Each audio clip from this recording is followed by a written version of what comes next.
Tragedia nella notte a Grignano Polesine, un'autosbanda finisce contro un platano, muoiono 2 ragazze di 17 anni e uno di 18, neopatentato, grave il quarto amico sedicenne, i residenti, qui si corre troppo. La città sotto shock per la fine dei ragazzi, il sindaco di Rovigo, è uno strazio indicibile, gli amici sconvolti pensano ad una fiaccolata in loro ricordo per sabato. Trovato nell'Adige il corpo della 34enne cingalese, unica indiziata per l'omicidio delle 2 figlie di 3 e 11 anni nella casa famiglia di Verona. Le autopsie, le 2 piccole soffocate. Aumentano i contagi in Veneto, l'appello di Zai a non abbassare la guardia e per gli over 60 prenotare la terza dose. Intanto nell'ultima settimana sono quasi 5.000 gli studenti in quarantena, altrettanti in monitoraggio.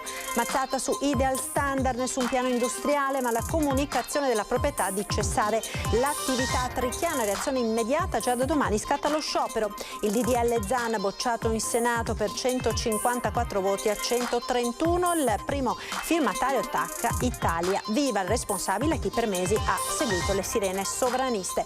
Centenario della sezione ANA di Treviso e conto alla rovescia per la 3 giorni di eventi che Antenna 3 seguirà da venerdì fino al gran finale dello sfilamento di domenica mattina. 3 anni fa la furia distruttiva della tempesta Baia che devastò la montagna e provocò le mareggiate sul litorale e l'alluvione in parte della pianura veneta. Domani sera alle 21:15 il racconto di quei giorni terribili nel documentario Il Veneto in ginocchio. Buonasera, ben ritrovati con l'edizione del Veneto dei nostri telegiornali. In primo piano la terribile tragedia che si è verificata nella notte in provincia di Rovigo, a Grignano Polesine, a perdere la vita 3 ragazzi, un quarto ferito gravemente. Sull'asfalto umido di una notte d'autunno della strada provinciale 27 a Grignano Polesine ci sono ancora i segni di un tentativo di frenata. La macchina sbanda a destra per provare a controsterzare su una curva decisa a sinistra ed è in questo momento che probabilmente a causa della velocità sostenuta dall'auto, una Ford Ka con a bordo 4 ragazzi giovanissimi, finisce scaraventata contro un platano.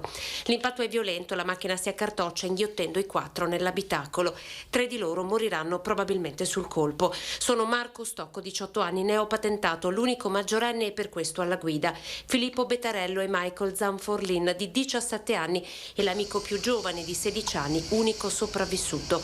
È ricoverato in ospedale in terapia intensiva in condizioni gravissime. Il terribile incidente poco dopo la mezzanotte, i primi ad arrivare il marito di una residente e un vigile del fuoco appena rientrato dal servizio. Ho visto il movimento delle luci, dopo è venuto Michele a Osti, che era finito il servizio. A testimoniare la pericolosità di questa curva proprio i residenti. Molti, ogni anno che è morto. Sa perché abito qua da tanti anni, però questa parecchi incidenti mortali, vero? Venendo giù dal ponte, se vai anche ai 60, se c'è un po' di vallamento, porta fuori strada. Per estrarre i corpi dall'auto ci sono volute 3 squadre di vigili del fuoco arrivate con cesoie, divaricatori, martinetti idraulici. Hanno tagliato il tettuccio per estrarre i 4 ragazzi. Solo uno di loro respirava ancora. Una tragedia incommensurabile, 3 vite spezzate. La polizia stradale sul posto per i rilievi per cercare di capire come sia potuto accadere. L'auto è stata posta sotto sequestro. Il PM Francesco D'Ambrosca intanto ha disposto per tutti la ricognizione cadaverica. Erano amici da una vita, 3 di loro frequentavano l'Ipsia di Rovigo, il quarto, Betarello, l'Enaip. Una vita davanti tra scuola e la loro passione, il calcio, spezzata così in un attimo, lungo una strada, su una curva di cui forse non avevano immaginato la pericolosità.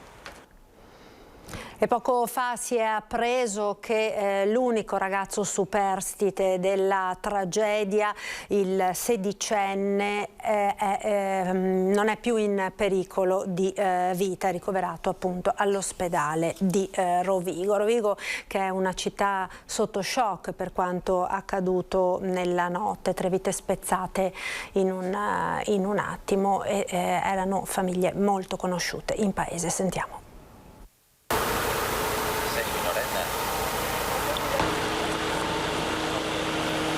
Un fiore appena posato dalla mano di un'amica, un gesto per ricordare quei 3 ragazzi che non ci sono più. Sì, ho portato un fiore perché il ricordo di questi ragazzi comunque che hanno perso la vita ieri sera è giusto. Li conoscevi? Sì, li conoscevo, in particolare 2 di loro e ovviamente mi dispiace davvero tanto per quello che è successo. C'è sbigottimento ed incredulità per queste 3 vite spezzate. 4 amici per la pelle, compagni di scuola e di passioni, la musica e lo sport. Filippo Bettarello, 17 anni, frequentava l'ENAIP di Rovigo, forte il suo amore per il rap con cui si cimentava, un ragazzo sfortunato che qualche anno fa era rimasto orfano di mamma. Marco Stocco, l'unico maggiorenne e con la patente, frequentava l'Ipsia di Rovigo, suo padre è istruttore di scuola guida. Marco la sera, nei fine settimana, consegnava pizze, era anche un grande appassionato di motori. Michael Zanforlin, 17 anni, invece, aveva lasciato la scuola e da poco aveva iniziato a lavorare in un'azienda agricola a Lusia. Gli amici dei 3 ragazzi su internet stanno organizzando una fiaccolata in loro onore. L'appuntamento è in piazza Vittorio Emanuele a Rovigo, sabato prossimo alle 20. Una tragedia che ha colpito l'intera comunità rodigina, che per voce del suo sindaco si stringe alle famiglie dei 3 ragazzi morti. Siamo veramente distrutti, non possiamo che stare vicino in questo momento alle famiglie che stanno conoscendo un momento di dolore straziante, 3 giovani vite spezzate e una quarta che sta lottando in questo momento in ospedale. Ovviamente ci auguriamo che possa riprendersi nel più breve tempo possibile. Questo è il momento del dolore, è il momento di rimanere vicini alle famiglie, è il momento di stringersi tutti insieme. Ed ora a Verona per l'altra tragedia che ha sconvolto la nostra regione nelle ultime ore, perché è stato ritrovato nel tardo pomeriggio il corpo senza vita della 34enne cingalese di cui si erano perse le tracce da ieri mattina, mamma delle 2 bimbe trovate uccise nella casa famiglia dove alloggiavano. Il primo segnale per i sommozzatori, il maglione della donna riaffiorato dall'acqua. Sono le 17 quando le acque dell'Adige restituiscono il corpo di una donna. È lei, con tutta probabilità, Sakitra Ninsansala Fernando, la 34enne cingalese, principale sospettata di aver ucciso le 2 figliolette di 11 e 3 anni, trovate morte ieri mattina nella casa alloggio dove erano ospitate con lei. Solo poche ore prima il drone speciale arrivato in ausilio dalla Lombardia insieme a nuove unità cinofile aveva intercettato la borsa della donna a circa 300 metri dal luogo del ritrovamento del cadavere, dentro il cellulare che la donna non aveva mai spento. E così si fa sempre più largo l'ipotesi, fin dall'inizio accreditata, che possa aver ucciso le figliolette per fuggire dalla casa mamma-bambino e togliersi la vita. L'esito dell'autopsia, arrivato anche questo nel pomeriggio, parla di morte da soffocamento meccanico. Le piccole potrebbero essere state soffocate con un cuscino. E intanto emergono nuovi particolari sulla mattina del ritrovamento da parte degli operatori della casa alloggio. Sakitra avrebbe detto ad uno di loro che le bambine non stavano bene e chiesto della tachipirina. La telefonata a scuola per avvisare che non sarebbero arrivate. Nessun rumore nella stanza, nessun segno di violenza, tutto è stato trovato a posto, solo una finestra aperta, quella utilizzata per andare incontro al suo destino, quello che aveva scelto per sé e per le sue figlie. Le 3 si trovavano nella casa mamma-bambino da gennaio, da quando il Tribunale dei minori aveva disposto il loro allontanamento da casa dopo le numerose denunce di violenza della donna da parte del marito. Si apprende in queste ore che le denunce sarebbero state da poco archiviate e forse è da ricercare proprio qui il movente che avrebbe spinto questa giovane mamma a togliersi la vita, portando con sé quella delle sue bambine. Per ora il fascicolo di omicidio è aperto a carico di ignoti. Il Covid, ora 539 nuovi positivi, aumentano i contagi in Veneto ed il governatore Zaia lancia un appello, intanto continua il piano di sorveglianza nelle scuole. Sentiamo. Quando tu hai 539 persone positive nelle 24 ore, significa che il virus c'è nella comunità. Allora, qual è la preoccupazione? È che non si abbassi la guardia. Il presidente della regione Zaia torna a parlare ai veneti dalla sede della Protezione Civile e lancia un appello a non abbassare la guardia. Il virus continua a circolare ed i contagi negli ultimi giorni sono in crescita. Colpi di coda non ne possiamo escludere. Non vorrei che qualcuno pensasse che è finita. È altrettanto vero che la vaccinazione sta funzionando. Lo testimoniano i ricoveri ospedalieri che riguardano per la stragrande maggioranza i non vaccinati ed ora l'appello è per la terza dose riservata al momento ai fragili, al personale sanitario e a tutti gli over 60. L'appello che faccio a tutti i sessantenni che hanno avuto l'ultima dose da 6 mesi, quindi si sono trascorsi più di 6 mesi della seconda dose, valutino nella loro libertà decisionale, perché è accesso volontario, di farsi la terza dose. Zaia è convinto che entro la fine dell'anno la terza dose verrà estesa anche a chi ha meno di 60 anni. Nel punto stampa di oggi la dottoressa Russo ha fatto poi il punto sull'incidenza del Covid nelle scuole del Veneto.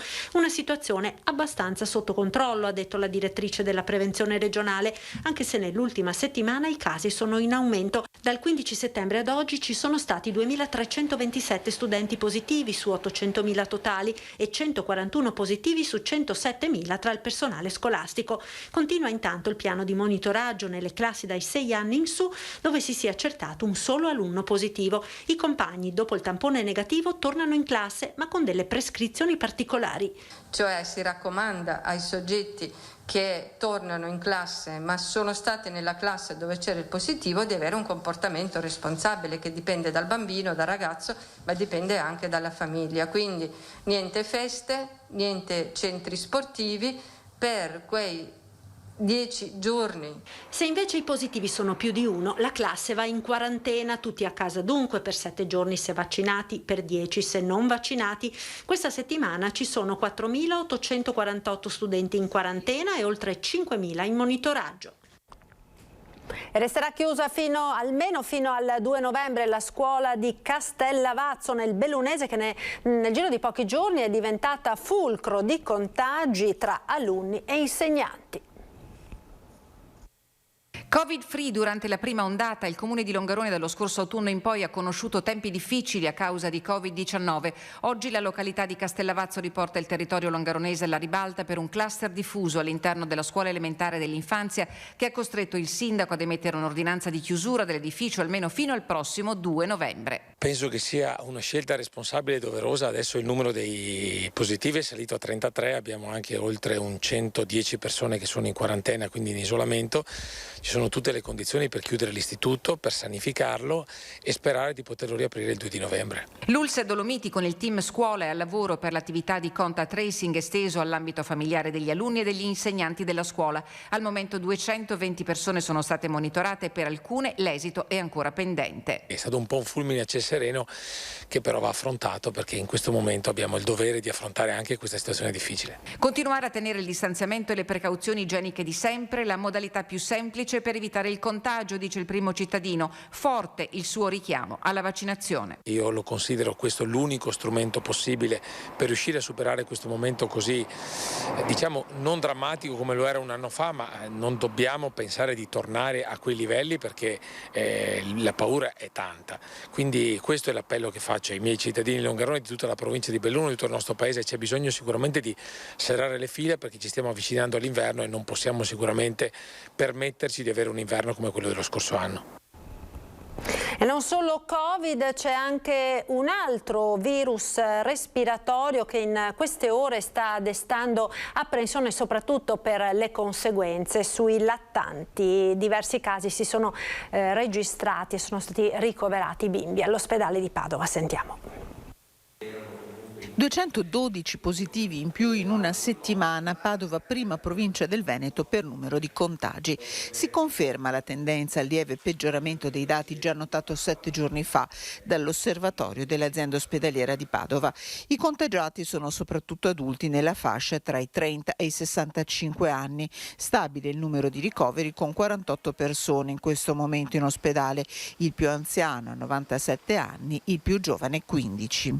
Si è stabilizzato un po' il dato che abbiamo visto la settimana scorsa, e cioè di una presenza importante dei nuovi ricoveri in ospedale, una presenza importante di casi attualmente positivi nella nostra comunità. Per carità, non ci preoccupiamo, ma siamo molto più attenti di qualche settimana fa. 11 le persone ricoverate in terapia intensiva, 7 sono non vaccinati con gravi patologie pregresse, 4 non lo sono. Le 4 persone non vaccinate sono tutte persone giovani e che stavano bene in terapia intensiva. Esatto, sono persone che hanno un'età media attorno dai 56 ai 60 anni, quindi persone molto giovani, non vaccinate e che stanno rischiando con la vita. 298 gli accessi al pronto soccorso pediatrico in questa settimana con sintomi Covid, 2 soli i minori risultati positivi, ma i medici stanno affrontando un'impennata di infezioni respiratorie nei bambini. Stiamo assistendo a partire dalla fine di settembre, primi di ottobre, a veramente una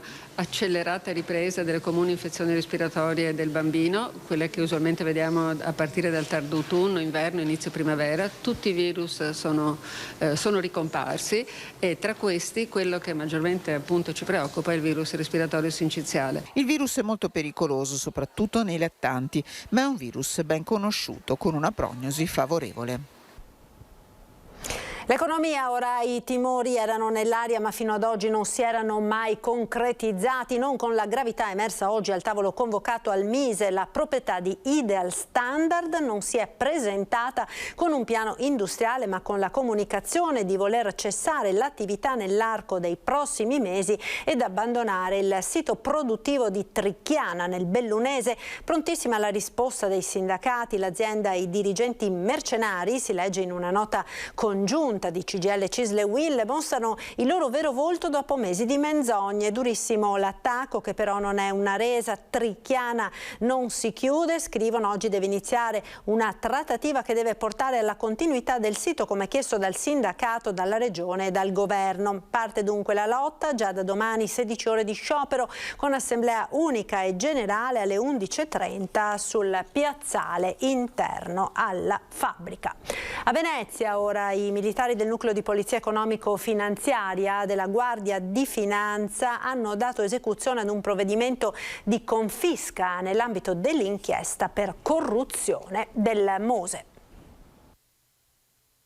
9 milioni di euro è il valore di beni immobili e disponibilità finanziarie che la Guardia di Finanza di Venezia ha confiscato all'imprenditore romano Erasmo V, coinvolto nell'inchiesta per corruzione legata alla costruzione del Mose.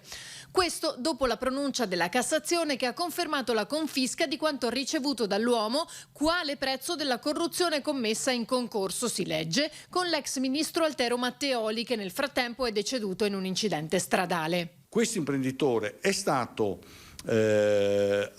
intervenuta la prescrizione a livello penale per la pena, era stato condannato a 4 anni in secondo grado, però la Cassazione ha confermato le statuizioni civili della sentenza di secondo grado e la relativa confisca del provento reato, cioè i 9 milioni di euro. Come chiarito dalla Corte d'Appello, la somma confiscata è l'equivalente di quanto ricevuto dall'imprenditore per i favori assicurati al consorzio da Matteoli. I fatti contestati riguardavano infatti l'assegnazione dei finanziamenti al consorzio per la bonifica dei canali di Porto Marghera e la nomina quale magistrato alle acque di Venezia di un presidente asservito ad esso.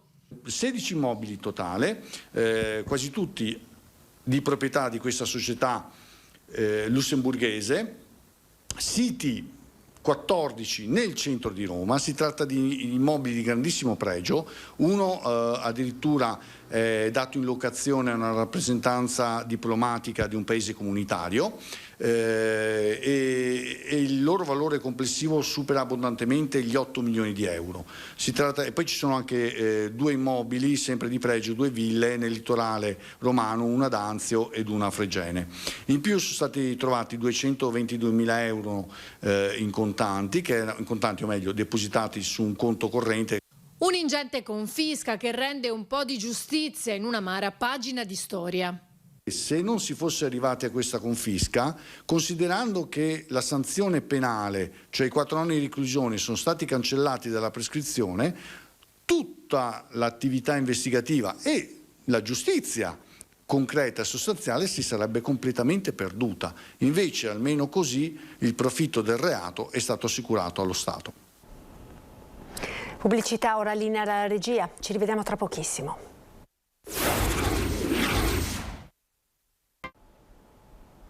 Ed eccoci nuovamente in diretta con l'edizione del Veneto dei nostri telegiornali. Bagari in Senato, oggi bocciato il DDL Zan per 154 voti a 131. Il Senato approva.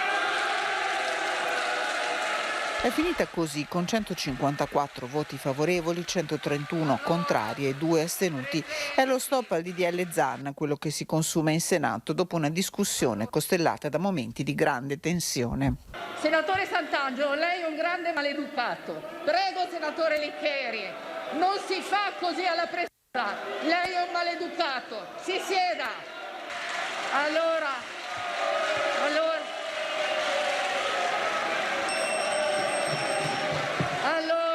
Caduti nel vuoto gli appelli del Partito Democratico, in particolare del primo firmatario della legge, il senatore Dem Alessandro Zan, che invitava l'Aula a bocciare la richiesta di voto segreto presentata da Lega e Fratelli d'Italia, una richiesta rinnovata anche prima dell'ingresso a Palazzo Madama. Speriamo che innanzitutto la Presidente del Senato Casellati non conceda il voto segreto, perché trattandosi di un voto procedurale non c'è un voto nel merito. È bene che tutte le forze politiche, di fronte a questo passaggio cruciale voluto da Lega e Fratelli d'Italia per affossare la legge, si assumano le proprie responsabilità di fronte al Paese. Il voto segreto è un modo per nascondersi. Il voto segreto passa, il DDL finisce la sua corsa con una caccia alle streghe nel centro-sinistra e i renziani di Italia Viva sulla graticola. Il centro-sinistra era infatti sicuro di poter contare su 149 voti, ne mancano 16 più i 2 astenuti. Punta il dito contro il Partito Democratico invece la Lega, con il senatore padovano Andrea Ostellari, presidente della Commissione Giustizia. La Lega rimarca questo con dispiacere, il fatto che qualcuno ha voluto forzare la mano, e quindi questo è il dato politico. Noi non siamo soddisfatti perché il Paese ha mancato un obiettivo. Io credo che oggi qualcuno deve riflettere, e questo qualcuno ha un nome e cognome, ripeto, è il Partito Democratico, che ha voluto tirare la corda e questa corda si è spezzata. Ci sarà bisogno di un testo nuovo, un testo diverso, un testo condiviso che dovrà ripartire eventualmente dal Senato. Secco il commento affidato ai social di Alessandro Zan. Chi per mesi dopo l'approvazione alla Camera ha seguito le sirene sovraniste che volevano affossare il DDL Zan è il responsabile del voto di oggi al Senato. È stato tradito un patto politico che voleva far fare al Paese un passo di civiltà. Le responsabilità sono chiare.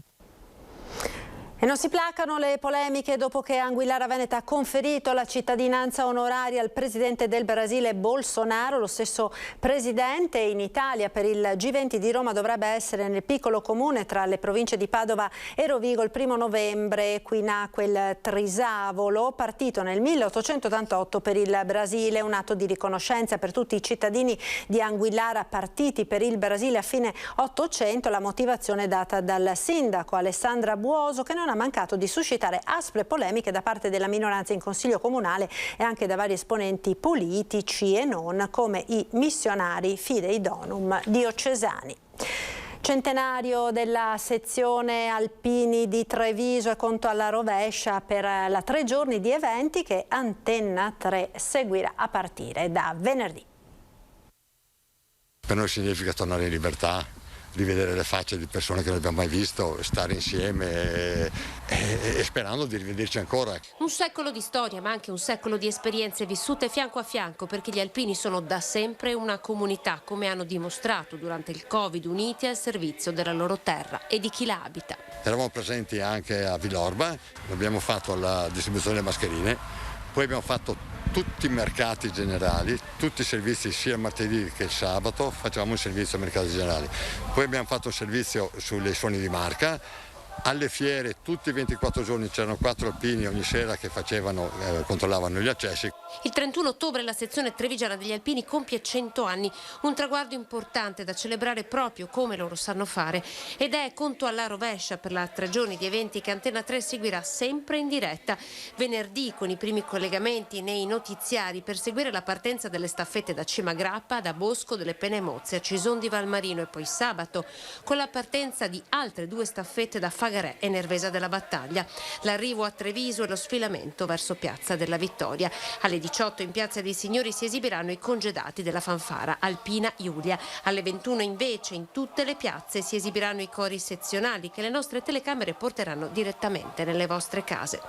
Domenica saremo in onda dalle 7:50 del mattino per raccontare in diretta il lungo sfilamento, la messa celebrata dal vescovo Michele Tommasi, lo scoprimento della targa del centenario in Piazza Borsa. Abbiamo organizzato tramite pass, tramite delle macchine dei nostri collaboratori, li porteremo in centro in maniera tale che anche loro possono partecipare a questa manifestazione. E sarà un vero e proprio abbraccio alla città, quello degli alpini, che per l'occasione hanno preparato ai trevigiani anche una sorpresa. E intanto continua il loro impegno per raggiungere i più giovani e avvicinarli attraverso i campi scuola ai valori delle penne nere. Questi valori vengono fuori anche nel momento del sacrificio, cioè andare in montagna, muoversi con la fatica, il fatto di organizzazione a livello individuale, dell'aiuto agli altri che magari sono in difficoltà, sono tutti quegli aspetti che possono avvicinare i ragazzi al nostro ambiente, alla montagna.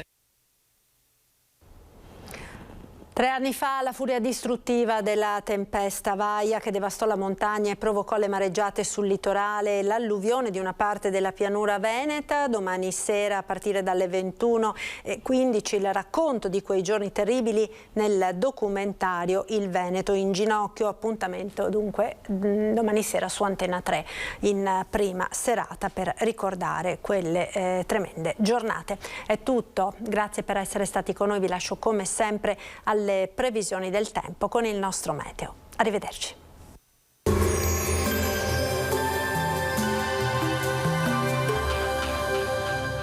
Moreno Tardivo Tristyle, potatura ed abbattimento alberi di alto fusto, presenti in tutto il Triveneto. Chiamateci per un preventivo gratuito. Benvenuti al meteo. Anticiclone ancora ben saldo al nord, ci attende un giovedì 28 ottobre all'insegna del bel tempo, insomma una giornata tipicamente autunnale. Nel dettaglio sul Veneto sarà possibile qualche foschia al mattino sulle aree di pianura e sulle vallate alpine, ma lascerà presto spazio ad un ampio soleggiamento. Non si verificheranno precipitazioni e il cielo, come vediamo, si presenterà sereno e limpido. Temperature invariate, minime tra 4 e 8 gradi, massime comprese invece tra i 16 e i 18 gradi all'incirca. Ci spostiamo ora sul Friuli Venezia Giulia, dove avremo la stessa situazione, tanto sole, cielo sgombro da nubi o al massimo velato. Temperature minime tra 5 e 10 gradi, massime comprese invece tra i 17 e i 18 gradi. Infine ci spostiamo sul Trentino Alto Adige, dove anche in questo caso non cambia il contesto, sarà soleggiato ovunque e non sono attese piogge particolarmente degne di nota. Temperature minime intorno ai 3-6 gradi, massime sui 17 all'incirca. Dal meteo per ora è tutto, vi auguro come sempre un buon proseguimento in compagnia di Antenna 3.